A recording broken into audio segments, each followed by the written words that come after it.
Good morning, students. Let's start with a new chapter today, self-worth, right? I hope you know the meaning of self-worth. Self means when you're talking about yourself, and worth is when you value yourself, right? So that means self-worth means when you value your own self. Is that clear? So we'll start with a beautiful chapter today, self-worth. I'm sure you all have your books with you. Please open to page number 25. Right? So this is your second chapter for your moral science class 7. Right? Okay, let's begin. Now, I must have told you earlier that learning objectives and the slice of life is equally important. So you're not to ignore it, you're not to miss it. You will be reading it and learning it. Right? Okay, so let's continue. When your self-worth goes up, your net worth goes up with it. So, when you actually value your own self, then what happens is even the people around you, they value. You must have heard people saying that if you love yourself, then only the others will love you. So you need to know your own value to be valued by other people. Okay, let's see what are the learning objectives that we are, what is it that we will be learning after finishing this chapter. Each person has an inherent potential to achieve great things in life. So it is not that, this person is good, that person is bad, he can do it, he cannot do it. It's never that way. It is always that every child, every person is born with inherent potential. I'm sorry, potential, I'm sure you understand. You have the ability to do a certain task, a certain work given to you. So you have that potential. You have the power, you have everything that is needed to complete that task, right? So each person has an inherent means inborn qualities to achieve great things in life. So it is not that you cannot achieve great things. It means that each person can achieve great things in life. It's only that sometimes we become lazy, sometimes we're not even bothered at all, and sometimes, we just ignore. So all these qualities are really bad. What we need to do is we need to find what we are capable of doing, right? Let's see the next point. It is up to us to recognize our self-worth and achieve success. So nobody will come and tell you that, see, this is your potential and this is how you should recognize your self-worth. Nobody will come and help you. While we all are busy, learning about ourselves, so how is it possible that somebody will come to you and tell you, oh, you're good at this, you should go ahead in this field? Nobody will help you. You yourself will have to recognize what? Your own worth and achieve success. So it is in your hands, it is your luck, it is your duty to find how you can actually value yourself and how can you actually achieve success. Is that clear? See the third point. Temporary failures are God's way of teaching us that we must persevere for success. So maybe sometimes we all do face hard times. It's not only you, we also, right? So sometimes we do face hard times, but that time is a time when we need to learn. Is that clear? We need to learn from our own mistakes. We need to know what is right and what is wrong.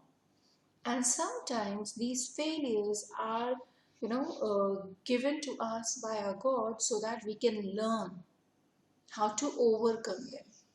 Right? Maybe there are certain qualities that we haven't inculcated and we need to work on them. So how we work on them? When God tests, when we have to pass these failures or tests, and then we come out as a new person. Right? So this is important. We should never lose heart or feel demoralized by small failures. Yes, of course. Sometimes we do fail. I'm not talking about only studies here. Sometimes you fail in any task, you can actually fail. And these small failures should never ever affect you. They should not affect you. No, you should not be, hurt by them. You should not be demoralized by them, but you should look in for the ways how you can improve and work on them. Always remember, if you fail once, the second time you should work harder. Is that clear? It is never said that if you fail once, you are over. Never. I don't know how many of you must be playing games. You like playing games. So maybe if you fail once, you try again, right? You do not give up easily. So why do you have to give up in your life? Never. Right? So we should try again and again till we achieve the thing that we want. Right? As humans, we should never give up. I'm sure my students can do that. Okay, see the last point here? When goals look difficult to achieve, we should work harder to achieve them. That's okay if the goal is difficult. Nothing is impossible for us all. So maybe the goal is difficult, but I know that we all can achieve it.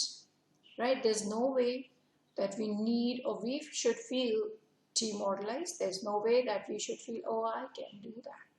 Have you ever tried that? You should. Fail one time, two, second, third, fourth, no matter how many times you fail. Keep trying. Right? Every time you learn something new, you gain experience, and the next time you won't make that mistake again. Right? So let's move ahead. We have a short story here. Let's read this story. I'm sure you learned something. Okay. Story time. I'll read it. Please, I want you to look into your books. I know it's easy to keep the phone and just watch the video and say, oh, I've understood it. But you missed the lines, right? Story time. Son, if you really think you can become a cricketer, a great cricketer, and play in the country's national team, someday we are ready to send you to the best coach in town. Okay, so here, said Rohan's father with a strange expression on his face. Okay, we can see that here we have Rohan's father. He's talking to Rohan and he's telling him that, see, if you know that you can be a great cricketer, then we can send you to the best coach in town. Right? Okay, let's see what happens then. He went on. Okay, this is how our fathers talk. So he went on. But I repeat, you have to be absolutely sure that you can make it big. I will take no excuses if you fail. Okay, here, see, Rohan's father is trying to tell him that you should be sure that you will do something great in life. And you have to be very sure, and then only I can send you there. Right? That means maybe it's a big investment. Maybe his father is a bit scared and is unsure of his son's success. Let's see what happens later on. Rohan was nervous. Of course, if you tell a child that you are not allowed to fail, the child can get nervous. He did want to become a cricketer, and he knew he needed coaching to improve his skills. But his father's stern face, you understand? You must have seen your parents when you're asking for something that is maybe not acceptable. They have this kind of feel. Stern face, the firm expression made him nervous. Now this child, maybe he wanted to be a cricketer, simple cricketer. He wanted to enhance his skills, but he was scared. Why? Because of his father's expression. His father had already given him a warning that there is no room for failure. with a pounding heart. You understand? Pounding heart. He thought, should I take the risk? Am I good enough? Will I become successful in this field? What if I fail? So, he was scared, this poor chap. He was actually thinking that should he take the risk, and whether he was good enough, whether he'll be successful, or whether he'll fail. So he was not sure of his abilities, he was not sure of his potential, and he was somewhere doubting himself. He was not aware of his self-worth. The more he thought, the more confused he got, and it happens with every one of us. But what was the alternative? What was the other option? He also felt that playing cricket was something he was best at. Now, I'm sorry, he was sure that he's very good at playing cricket, but there was something that was bothering him. He must have thought so much that now he was completely confused. Okay? Yes? Okay, let's do it. If he could not succeed here, where would he? So he was just thinking, if I'll not succeed here, then where would I be successful? After one full day of thinking, hard thinking, he decided to take the plunge. Yes, Father, I accept your challenge. Please send me to a good cricket coaching school. I will not disappoint you, Rohan told his father. Maybe he took a day and then he kept thinking, getting confused, and then finally he decided. And this time he decided that, oh, that's okay, Father, you can send me to the best cricket coaching school and I am ready. Is that clear? So let's see what happens after that. 2 days later, he was introduced to Mr. Ranjit Sombrikar. True to his name, this gentleman wore a sombre look on his face. From what Rohan had heard about him, he knew that Mr. Sombrikar was a great coach, but also very serious and strict. He was no nonsense person, and his approach to coaching was result oriented. So finally, Rohan was introduced to this man who was the coach, and Mr. Sombrikar was a serious kind of a person. The expressions on his face were serious. He was not at all into the fun kind of zone, and he was, whatever he worked for, it was always result oriented. He wanted result, right? Okay. The next morning, Rohan was standing in the practice ground before Mr. Sombrikar, who was watching a match being played between two teams of his own students. These boys, all much older than Rohan, looked accomplished players and played even their practice match with such seriousness that it seemed they were battling for their lives. Now here, next day, after 2 days, he went to the field and he saw that Mr. Sombrikar was there and he was watching a match between two teams, and they were his students and they were playing it so seriously. Maybe it was a practice match, but they were playing it so seriously that it seemed as if they were battling for their lives, right? So that means, of course, it's not only the coach who was serious, but his work was also serious. He was not at all in any kind of nonsense, and maybe he never entertained any nonsense. Okay, let's see.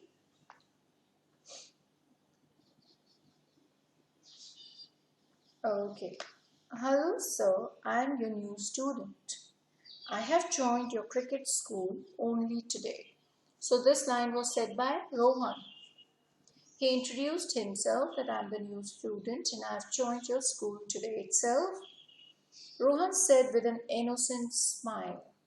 Mr. Sombrikar responded with a hard look into Rohan's eyes and a matter-of-fact nod followed by a curl.